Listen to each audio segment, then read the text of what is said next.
Hey guys, what's up? I'm Rohit Khurana, host of Intellect Digest, and this is a quick color comparison of the new colors that you have got with the Redmi Note 5 Pro. And this is the Nebula Red, as they are calling it. It's a gradient color, as you can see. Looks very beautiful up and close.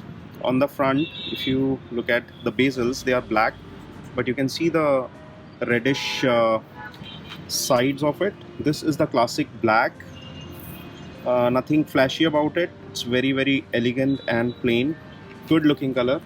And this is what they call Neptune blue, a fancy name for this color. It is also a gradient blue color, which does look very elegant. On the front, if you look at all three phones, they look almost the same, but you can see the sides or the rims, so you can actually identify them if you look at it from the side angle. Not so much from the front angle. Yes, the red one stands out, but the black and blue are like very close in terms of shades, and rear is where they are like really differentiated.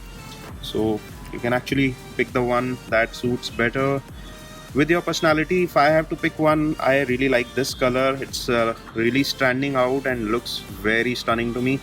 So if I have to pick one, this is my choice. Do tell me your choice in the comments section below, which color you like better. Share your comments and suggestions. The reviews are coming very soon on Intellect Digest. Make sure you subscribe to our channel. This is all we have on a quick color comparison. Give us a thumbs up. Stay subscribed. This is your host Rohit Khurana signing off. Thanks for watching.